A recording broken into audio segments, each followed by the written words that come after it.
Hello everyone, my name is Lowko and welcome to another episode of StarCraft II Study. This time we are going to discuss the 7 pool, and I know what you're thinking. I just know what you're thinking. You're like, haha, Lowko, are you stupid? Are you stupid?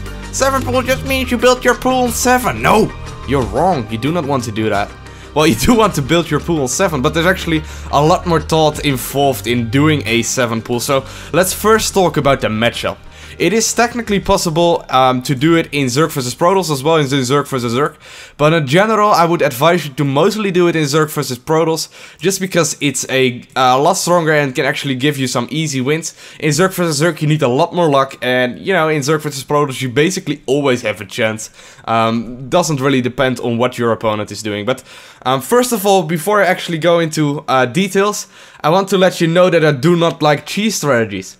And even though this is a 7 pool and it's technically considered cheese, I do actually not enjoy it. I don't think it's really good to do, but it's something that you have to have in your arsenal of build orders. It's really important that, for example, if you're playing a best of 3 and all of a sudden a map like this, well, we discuss maps after this, but if a map that you can 7 pool up all of a sudden pops up and you're playing a best of 5, well, if you are doing like 4 macro games and you throw in 1 cheese game, or you do like two macro games and then throw in 1 cheese game, that is so important. And at that point in time, you actually have to know what you're doing. You have to practice it, and you actually have to know how to do it properly.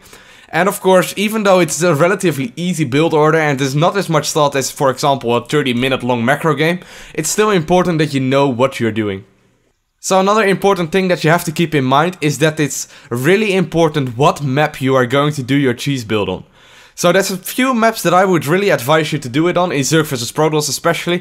Ohana is a great map, the map that we are watching a replay of today, and that we are going to watch shortly. And I also find Cloud Kingdom a really good map to do a 7 pull off on. Mainly because a lot of Protoss players will get greedy and go for a Nexus first right away, or go for like a Pylon, then Forge, then Scout, or they just scout it just too late, and it just works really efficiently on a 2-player map that's relatively small-ish.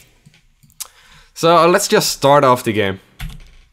So there we go, it's going to be me spawning as the red Zerg in the bottom right corner of Ohana, and my opponent is going to be the blue Protoss in the top left corner. So once again, you will not gain a lot of respect doing cheese builds. I just think it's really important to have at least 1 cheese build in your arsenal of builds.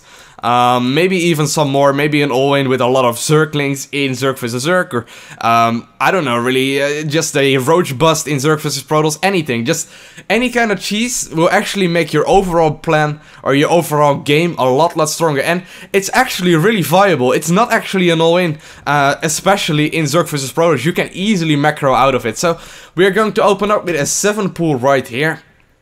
And he is going for a pretty standard play. He is going for the most risk-free strategy that you can possibly do, and I'm going to still be able to beat him in this game, simply because of just doing it properly, I guess. So it's going to be a 7 pool, 1 drone, then I'm going to follow up with an Overlord. And he is scouting across the map right now, point on the low ground, so indicating he wants to go for either a Forge first or he wants to go for a Nexus first. So here we go, he's going to see it right about now, he's going to scout it right about now when my Overlord is about to pop and when I'm about to hit 150 minerals, which will be enough to make 6 Zerglings at the start. So what I have been doing, there's actually a few how do you even say that? Like, there's a few different options that you can do. You can either make 6 Zerglings, you can make 8, or you can make 10. What I've been doing is always going for 10 Zerglings. So the first 6 Zerglings all go together, then the next set of Zerglings, and then there's another set of Zerglings going right after. The important thing that you have to keep in mind is that you do not want to just blindly keep producing Zerglings, because, well, you do want to have something to fall back on. Even though it's supposed to do damage, it has some guaranteed damage in there as well, but I think it's important to also put some thought in there and do it properly. So what I've done next is actually getting my queen up, and after my 10 Zerglings, my 10th, well, my 5th set of Zerglings, my 9th and 10th Zergling are about to spawn right now, and my queen is already on its way. And what I'm going to do right now is actually just make drones. I'm going to drone until 18 supply. So I'm just gonna make non-stop drones, as many as I can, going to use injects, and I'm gonna make an Overlord at 18 supply as well. So my Zerglings are already across the map, and he actually went for a Forge before going for a Nexus. So he should be relatively safe right now. And let's actually speed it up just a little bit. So there's a few priorities that you want to be attacking. So first of all, you want to get into his main. Of course, you want to get into that mineral line, and of course he's going to try and actually get a cannon up. He's going to try his best, but Zerglings do a lot of DPS, even if it's only 3 attacking 1 cannon. I think you should just target down the cannon with as many Zerglings as you can and just use the rest to attack whatever. But the most important part here is that you don't want to waste any Zerglings unless you get a really good trade-off for it. So here I'm just going to try and snipe off all the photon cannons. And as you can see in my base, meanwhile, I'm just getting more and more drones off. I already have a bunch more. And what I am doing right now is something that is really important. What a lot of Zerg players will do in this situation is just blindly go for the probes and go like, I killed a lot of probes, this is definitely going to give me a win. Well, that's partly true, but you don't really want to risk it. Why would you want to risk it? Why not just run around his base and deny all mining time? Because all this time he isn't mining at all. And even though it's 12 harvesters versus 11 for me, I'm still ahead in income simply because, as you can see, he's not mining anything. So what I'm going to do is just engage every now and just keep him on the toes. And I'm just going to try and deny any kind of photon cannon to go up. And what I'm going to do is just engage every now and then, pick off a few, and I'm going to try and micro my weak Zerglings back. Here I see another photon cannon going up. I don't want to risk it, so I'm just pulling back. Actually making a little mistake right there, losing a Zergling, but I'm getting 2 probes or 1 probe for it back. And I actually managed to get this around once more on that photon cannon.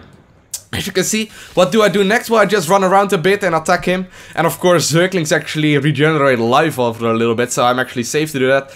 And right now, well, what is he going to be doing? My queen is already out, my natural is already going up. And I basically got everything going for myself.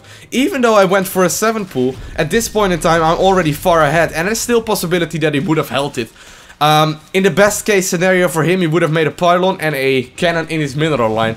And even at that point in time, I would have been able to snipe off all those pylons and all those cannons and all those forges. Well, 1 forge technically only. And yeah, at this point in time, I can just sacrifice my Zerglings. I know I'm going far ahead, and as you can see, 15 harvesters versus only 5 right now. And like I said, it's a cheesy strategy, but I think it's important to practice it every now and then.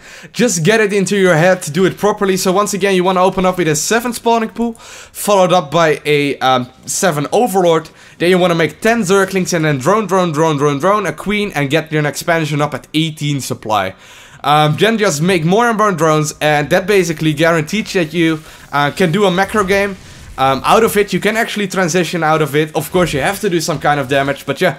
I hope you enjoyed this episode of StarCraft II Study. Next subject will hopefully be a little bit less cheesy than this one. I hope you actually opened your mind a little bit and showed you that it's not as easy as it looks like. I want to thank you all for watching. Hopefully you have a great day. Please leave me something in the comment section below. And I see you again. Bye!